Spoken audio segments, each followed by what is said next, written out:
الحمد لولیہ والصلاة علی نبیہ۔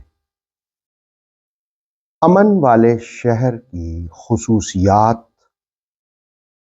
اور مختلف مذاہب کے ہاں مختلف شہروں کی نسبتوں کی اہمیت سورہ 3 کی آیت نمبر 3 کے ضمن میں جانتے ہیں۔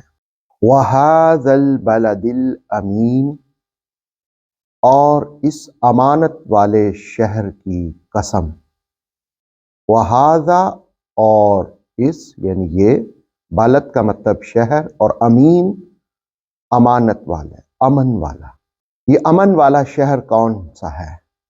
یہ امین شہر کون سا ہے؟ بلا شک و شبہ اس سے مراد مکۃ المکرمہ ہے۔ آپ دیکھیں تو اس سے قبل سورہ 3 کی آیات میں 3 کا ذکر ہوا، زیتون اور طور سینا کا تذکرہ ہوا، جن میں مختلف مذاہب کی طرف اشارہ کیا گیا تھا۔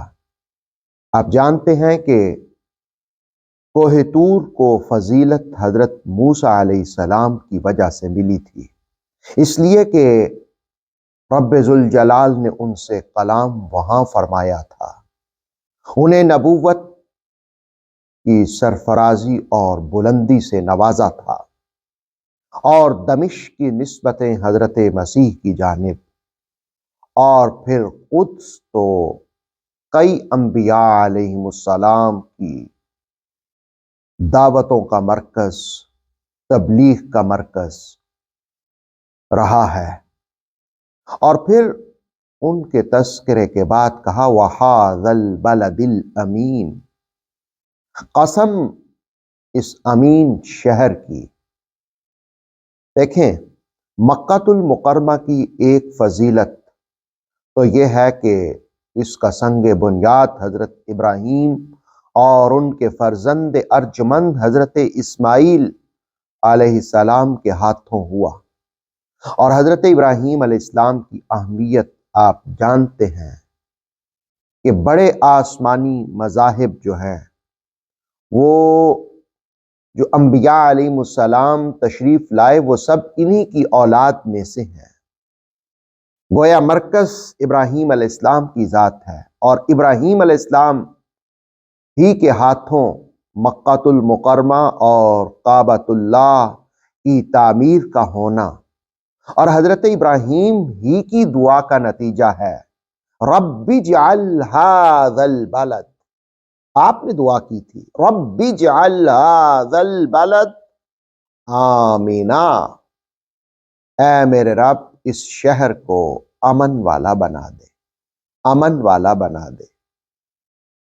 گویا دعائے ابراہیم کا نتیجہ یہ ہوا کہ شہر مکہ کو امن حاصل ہوا، یہ امانتوں کا علم بردار ہوا، اور اس میں امین ہی کی ولادت ہوئی۔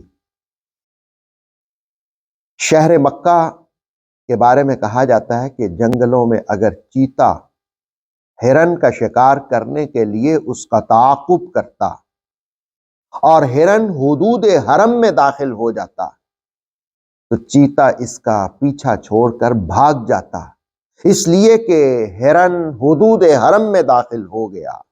گویا دور جاہلیت کے اندر بھی حدود حرم کی پاسبانی کا خیال رکھا جاتا، جانور بھی اس شہر کے امن کا خیال رکھتے، اس شہر کے امین ہونے کا خیال رکھتے، اور پھر سب سے بڑھ کر کے یہ بھی کہ اللہ رب العالمین نے اپنے محبوب صلی اللہ علیہ وسلم کی ولادت کے لیے بھی اسی شہر نور کو منتخب فرمایا ہے۔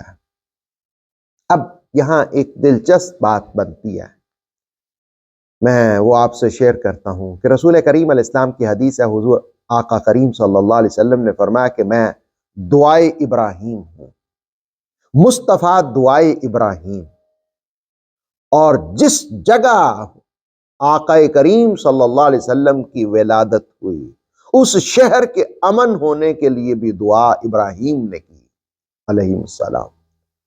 حضرت ابراہیم نے کہا تھا رب اجعل ھذا البلد آمنا، اے اللہ اس شہر کو امن والا بنا دے، اس کے رہنے والوں کو پھلوں کی کثرت عطا فرما دے۔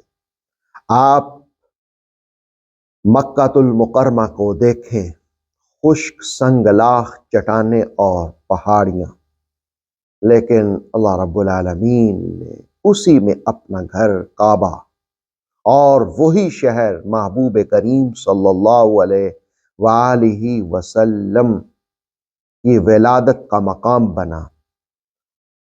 اللہ رب العالمین ہمیں اس شہر نور کی بار بار حاضریاں نصیب فرمائے جو امن کا مرکز ہے۔ امن کے مرکز کی توسل سے اللہ تعالی دنیا بھر میں امن قائم فرمائے۔ آتھینٹک اسلامک نالج کے لیے نور وحی یوٹیوب چینل کو سبسکرائب کیجیے، بیل آئیکن کو پریس کرنا مت بھولیے۔ نور وحی فیس بک، انسٹاگرام اور ٹک ٹاک پیج کو بھی فالو کیجیے تاکہ ہماری ہر نیو ویڈیو آپ تک بر وقت پہنچ سکے۔